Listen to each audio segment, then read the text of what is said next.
হিন্দু বাড়িতে হে যাত্রা গান হইতো, নিমন্ত্রণ দিত হয় আমরা যাইতাম।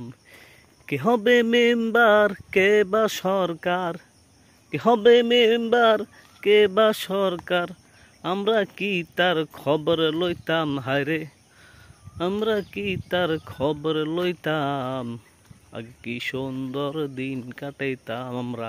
আসসালামু আলাইকুম ভাইয়ারা, কি অবস্থা, কেমন আছেন? চলে আইছি আর একটা নতুন ভিডিও লই।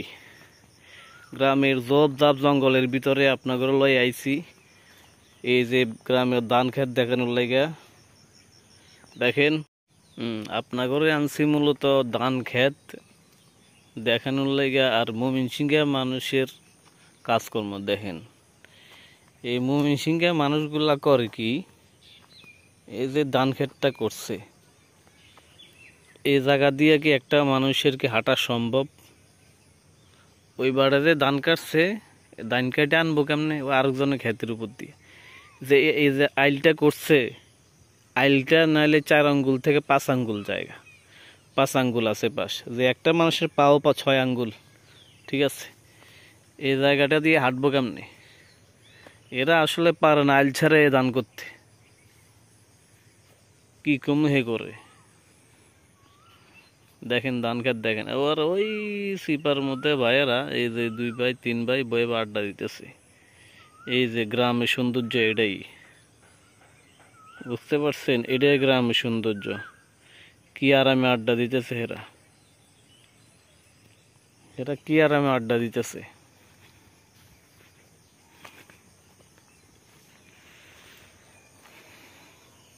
এটা হচ্ছে ছোট একটা খাল। এটা দিয়ে যে নদীটা দেখাইছি, ওই নদীতে ওই যে বিলের পানিগুলা যায়।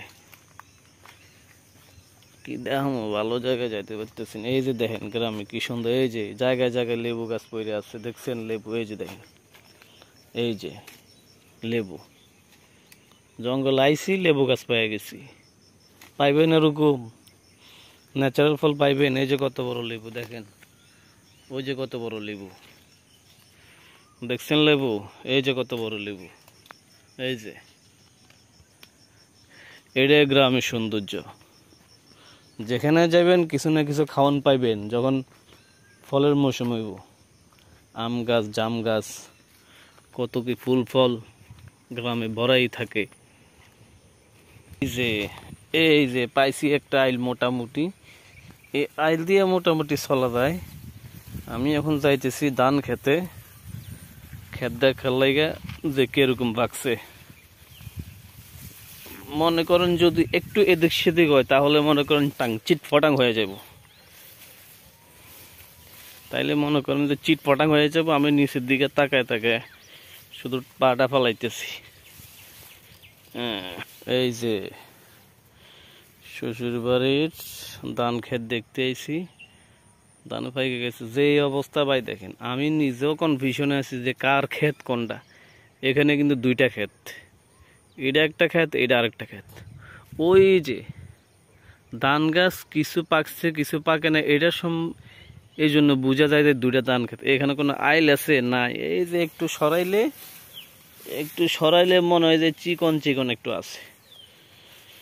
এই হয়েছে ময়মনসিংহে গো অবস্থা। এই ময়মনসিংহেরা খেতার গাঠটি এগো যন্ত্র নাই। কিনলে যে আমি বিয়ে করছি ময়মনসিংহে, ময়মনসিংহ বলতে নেত্রকোনা পরে, ময়মনসিংহের চাচা তো খালতো ভাই, এরা একই।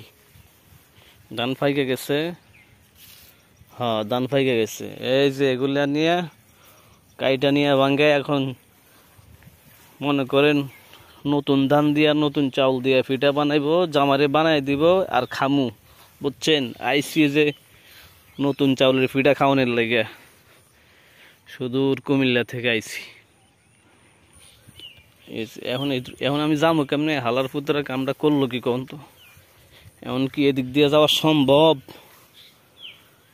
এরাই কোন এই জায়গা দিয়ে কি যাওয়া সম্ভব? কিছু কইলাম না। শ্বশুর দেশের মানুষ, বকা দিলে নিজের গায়ের উপরে পড়বো, বাকিটা আপনারা দিয়ে দিয়েননি। এই যে আমি এখন মনে করেন আবার ওই দিক দিয়ে আবার ঘুরে যাইতে হবে। এদিকে কিন্তু এখান দিয়ে আইলটা যদি থাকতো, এখান দিয়ে যদি আইলটা থাকতো, আমি এদিক দিয়ে যাইতে পারতাম না। সারা হিংসুকের ঘরে হিংসুকেরা একটা আইল রাখে না। কেমনে কার রহমত হয়েছে, মোটামুটি একটা রাখছে লম্বা, তো এই মাথা যাইতে পারে। যাক, আমি ওদিকে যাই, তারপর ওই পাশগুলো আপনার করে দেখামনি। হ্যাঁ, ওই মাথা থেকে আইলাম, এই যে দেখেন, বাহ বাবা, ছোটবেলায় কত খেলা খেলতাম এই ফুল গাছগুলা দিয়া, কত সুন্দর খেলতাম, কত মালা বানাইতাম। আমি আর আমার বান্ধবী সকিনের লয়া কত খেলা খেলছি। হ্যাঁ, কই গেলি রে সকিনা? সকিনা তো বিয়া শাদী হইয়া ফলামাই হয়ে গেছে বড়। এই বান্ধবীও নাই, সকিনাও নাই, আমার খেলাও নাই, শেষ। ভাই যা হয়েছে যতটুকু দেখাইছে, আল্লাহ হাফেজ। পরের ভিডিও দেখার জন্য, আরো মজার মজার ভিডিও দেখার জন্য, গ্রামে সিপা চাপা দেখার জন্য চ্যানেলটা সাবস্ক্রাইব করবেন এবং লাইক দিয়ে যাবেন একটা। আমি সিপা চাপা হাঁটতেছি, ওরে আল্লাহ। ঠিক আছে ভাইয়ের, আল্লাহ হাফেজ, খোদা হাফেজ, সুস্থ থাকবেন।